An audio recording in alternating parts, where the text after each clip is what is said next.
வணக்கம் மக்களே, நான் உங்கள் பாண்டியன். கடந்த வீடியோவில் பார்த்தீங்கன்னா நம்ம 2026 பிளான் ரீசார்ஜ் பிளான்ஸை பற்றி பார்த்தோம். ஜியோவாக இருக்கட்டும், ஏர்டெல்லாக இருக்கட்டும், பிஎஸ்என்ஆர் இருக்கட்டும். அதுக்கு அந்த வீடியோவுக்கு ஆதரவு தந்ததுக்கு ரொம்ப நன்றி மக்களே. இப்போ இந்த வீடியோ நம்ம என்ன பற்றி பார்க்கணும்னு பார்த்தீங்கன்னா, இப்போ நிறைய பேர் வீட்டில் பார்த்தீங்கன்னா ஒய்ஃபை வைக்கணும்னு ஆசைப்படுறீங்க. அந்த ஒய்ஃபை நம்ம எந்த மாதிரி ஒய்ஃபை வச்சா நல்லாயிருக்கும்? ஜியோ ஏர் ஃபைபர் வைக்கலாமா, இல்லை ஏர்டெல் ஏர் ஃபைபர் வைக்கலாமா, இல்லைன்னா பிஎஸ்என்எல் ஃபைபர் வைக்கலாமா அப்படிங்கிற நிறைய பேருக்கு டவுட் இருக்கும். இந்த மூணில் நம்மளுக்கு எது நல்லா இருக்கும், எந்த இது பெஸ்ட்டாக இருக்கும் அப்படிங்கிறத பற்றி மக்கள் இந்த வீடியோவில் பார்க்க போகிறோம். இந்த 3 நெட்வொர்க் இருக்குது. இந்த 3ல் நமக்கு எது செட் ஆகும், எது நம்மளுக்கு நெட்டு கவரேஜ் நல்லா கிடைக்கும், எதுக்கு எந்த ஃபைபர் வச்சா நமக்கு பணம் மிச்சமாகும் அப்படின்னு உங்களுக்கு நிறைய பேருக்கு டவுட் இருக்கலாம். அதை பற்றி இந்த வீடியோ நம்ம ஃபுல்லாக பார்க்கலாம் மக்களே. வீடியோவை ஸ்கிப் பண்ணால் முழுசாக பாருங்கள் மக்களே. அப்போ தான் அவங்க பணத்தை கண்டிப்பாக முடிச்சப்படுத்த முடியும். ஓகே மக்களே, வாங்க வீடியோக்குள்ளே போகலாம். இப்போ இந்த 3த்துக்கும் என்ன வித்தியாசம் அப்படிங்கிறத பற்றி பார்த்துடலாம் மக்களே. இப்போ ஜியோ ஏர் ஃபைபராக இருக்கட்டும், ஏர்டெல், அப்புறம் பிஎஸ்என்எல், இது 3த்துக்குள்ள என்ன வித்தியாசம் அப்படிங்கிறது பார்த்துடலாம். முதல்ல ஃபைபர்னா என்ன, ஏர் ஃபைபர்னா என்ன அப்படிங்கிறத பற்றி பார்த்துடலாம் மக்களே. ஒரு சின்ன உதாரணமாக, இப்போ ஏர் ஃபைபர் அப்படின்னா, இப்போ டைரெக்டாக நம்ம ஒரு மேலே ஒரு கொடை மாதிரி முன்னால் பார்த்துப்பீங்களா டிஷ்ஷுன்னு, அந்த டிஷ்ஷில் அந்த கொடை மாதிரி வச்சு அதில் அந்த காற்று மூலமாக வரக்கூடிய நெட் பக்கத்தில் செல் டவர் இருந்துன்னு வச்சுக்கோங்களேன். என்ன டவர் இருக்கோ, அந்த ஜியோவோ ஏர்டெலோ அந்த மாதிரி டவர் இருக்குன்னா அந்த கொடை வழியாக அந்த கவரேஜ் வந்து கிடச்சி அதுக்கப்புறம் உங்களுக்கு நெட்டாக கன்வெர்ட் ஆகி உங்களுக்கு வந்து ஆண்டனா மூலமாக வந்து சேரும். ஓகேங்களா? இது வந்து ஏர் ஃபைபர் அப்படிங்கிறது. இது வந்து காற்று மூலமாக வரக்கூடிய ஒரு நெட்வொர்க் அப்படிங்கிறது. இது பிஎஸ்என்எல் ஃபைபர்னா, இப்போ உதாரணத்துக்கு எப்படி சொல்லலாம்னா, இப்போ உங்கள் வீட்டில் ஆத்தனி பைப் இருக்குன்னு வச்சுக்கோங்களேன். டேரெக்டாக குழாய் வழியாக தண்ணி வந்து விழுதா, அதே மாதிரி தான் பிஎஸ்என்எல் ஃபைபர் அப்படிங்கிறது. டேரெக்டாக ஒரு ஒயர் மாதிரி முன்னால் வந்து பார்த்துருப்பீங்க. கேபிள் கனெக்ஷன் அப்படிங்கிறது கவர்மெண்ட்லேருந்து வச்சுருப்பாங்க. அப்போது பார்த்தீங்கன்னா கவர்மெண்ட் கேபிள்ங்கிறது பின்னால் ஒரு பின் மாதிரி சொருவி அதை வந்து யூஸ் பண்ணுவாங்க. ஓகேங்களா? அந்த மாதிரி ப்ராசஸ் தான் பிஎஸ்என்எல் ஃபைபர் அப்படிங்கிறது.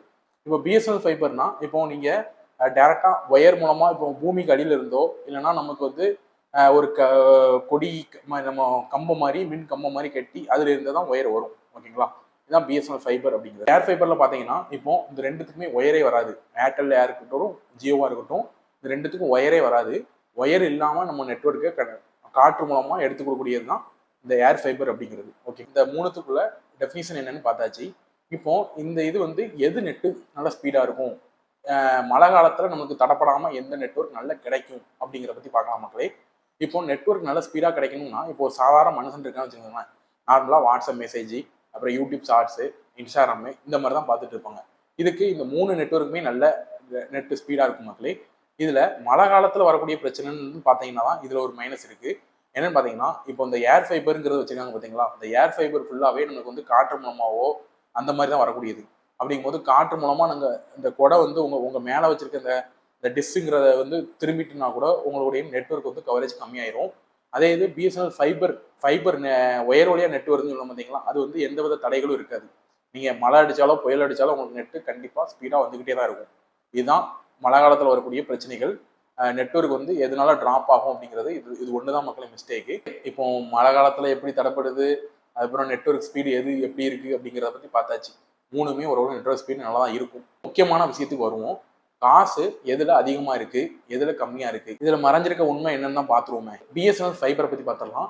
பிஎஸ்என்எல் ஃபைபர் பார்த்தீங்கன்னா மாதத்தில் 399 ரூபா தான் ரீசார்ஜ் பிளான்ஸ் அப்படிங்கிறது. இப்போ நீங்கள் நார்மலாக ஃபோனுக்கு ரீசார்ஜ் பண்ணுற மாதிரி மாதந்தோறும் 399 கட்டினீங்கன்னா உங்களுக்கு வீட்டுக்கு வந்து நெட்வொர்க் கிடைச்சிரும். அந்த நெட்வொர்க் எப்படி வேணும்னு பார்த்தீங்கன்னா, உங்களோட பக்கத்தில் இருக்கக்கூடிய கேபிள் ஆப்ரேட்டர்ஸ் இருப்பாங்க பார்த்தீங்களா, அவங்ககிட்ட சொன்னாலே ஈஸியாக கனெக்ஷன் எடுத்து கொடுத்துருவாங்க. அவங்க எடுத்து கொடுத்ததுக்கப்புறம் நீங்கள் மாதம் இந்த மாதிரி 399 அந்த பிளான் என்ன பிளானை நீங்கள் ரீசார்ஜ் பண்ண போகிறீங்களோ அதுக்கேற்ற பிளானை வந்து நீங்கள் நார்மலாக ரீசார்ஜ் பண்ணுற மாதிரி நம்ம ஃபோனுக்கு எப்படி ரீசார்ஜ் பண்ணுறோமோ அதே மாதிரி ரீசார்ஜ் பண்ணி யூஸ் பண்ணிக்கலாம் பிஎஸ்என்எல் ஃபைபர் அப்படிங்கிறது. நெக்ஸ்ட்டு ஜியோ ஏர் ஃபைபர், அதை பற்றி பார்த்துடலாம். ஜியோ ஏர் ஃபைபர் பார்த்தீங்கன்னா, இப்போ ஓடிடி ப்ளஸ் இதில் வந்து டிவி சேனல்ஸும் கொடுப்பாங்க. அதனால இதில் வந்து கொஞ்சம் பைசா வந்து கொஞ்சம் காஸ்ட்லியாக இருக்கும். என்ன காஸ்ட்லின்னு பார்த்தீங்கன்னா, ஃபஸ்ட்டு எடுத்தோடனே ஒன்று 3 மாதத்துக்குள்ள அமௌண்ட்டை ஃபுல்லாக கட்ட சொல்லுவாங்க. அப்படி இல்லைன்னா 6 மாதத்துக்குள்ள அமௌண்ட்டை ஃபுல்லாக கட்ட சொல்லுவாங்க. 3 மாதம் மீன்ஸ் 2120 ரூபா வரும்னு நினைக்கிறேன். ஆல்ரெடி நம்ம ஜியோ ஏர் ஃபைபரை பற்றி ஒரு வீடியோ போட்டிருக்கோம். அந்த வீடியோ பார்க்கலாம்னா நான் டிஸ்கிரிப்ஷனுக்கு லிங்க் கொடுக்குறேன், மறக்காமல் போய் செக் பண்ணி பார்த்துக்கிடுங்க. இது மாதத்துக்கு எவ்வளோ வரும்னு பார்த்தீங்கன்னா மக்களே, 599 ரூபா வரும். 599 ரூபா என்னெல்லாம் பார்த்தீங்கன்னா ப்ளஸ் ஜிஎஸ்டி சேர்த்து வரும். அதில் என்னெல்லாம் வரும் பார்த்தீங்கன்னா, உங்களுக்கு டிவி சேனல்ஸ் கொடுப்பாங்க, ஒரு 800 சேனல்ஸ்க்கு மேலே கொடுப்பாங்க. அதுக்கப்புறம் ஓடிடி சேனல்ஸும் கொஞ்சம் ஃப்ரீயாக கொடுப்பாங்க மக்களே. இப்போ இந்த சன் என்எக்ஸ்டி, அதுக்கப்புறம் hot star, Jio hot star, அதுக்கப்புறம் இன்னும் ஒரு சில ஆப்ஸ் கொடுத்துருப்பாங்க. அது என்னன்னு வந்து அவங்களுக்கு டீட்டெயிலாக சொல்கிறேன். நான் ஜியோ ஏர் ஃபைபர்லேயே சொல்லியிருக்கேன். நீங்கள் அதை தெரியலன்னா அதை போய் பார்த்து செக் பண்ணி பார்த்துக்கிடுங்க. இது வந்து எப்படின்னு பார்த்தீங்கன்னா, இப்போ நீங்கள் வந்து போஸ்ட் பெய்ட் பிளான் மாதிரி தான் யூஸ் பண்ண முடியும். முன்னக்கூட்டியே நீங்கள் அமௌண்ட்டை கட்டி வைக்கணும். அடுத்த மாதத்துக்கு போட போறீங்கன்னா இது வந்து மாதம் மாதம் ரீசார்ஜ் பிளான்ஸ் மாதிரி கிடையாது. இப்போ நீங்கள் முன்னக்கூட்டியே அமௌண்ட்டை வந்து போஸ்ட் பெய்ட் மாதிரி பே பண்ணி வைக்கணும். மாதம் மாதம் இதை கட்ட முடியாது மக்களே. நீங்கள் ஸ்டார்டிங்கில் அட்வான்ஸ் பேமெண்ட் மாதிரி 4000 புக் பண்ணி வச்சுருந்தீங்கன்னா அதுலேருந்து அமௌண்ட் வந்து டிடெக்ட் ஆகிட்டே இருக்கும். அப்படி இல்லாத பட்சத்தில் நீங்கள் பார்த்தீங்கன்னா மாதம் மாதம் போஸ்ட் பெய்ட் மாதிரி இப்போ அடுத்த மாதத்துக்கு நீங்கள் எப்போவுமே பே பண்ணுற மாதிரி இருக்கும். ஓகேங்களா? இதுதான் போஸ்ட் பெய்டு மூலமாக யூஸ் பண்ணக்கூடிய இந்த ஏர் ஃபைபர், ஜியோ ஏர் ஃபைபர் அப்படிங்கிறது. இதுக்கப்புறம் ஏர்டெல் ஏர் ஃபைபரை பற்றி பார்த்துடலாம் மக்களே. இது மாதத்துக்கு பார்த்தீங்கன்னா மக்களே 799 ரூபா வருது. இந்த 3 இதுதான் ரொம்ப ரொம்ப விலை உயர்ந்தது.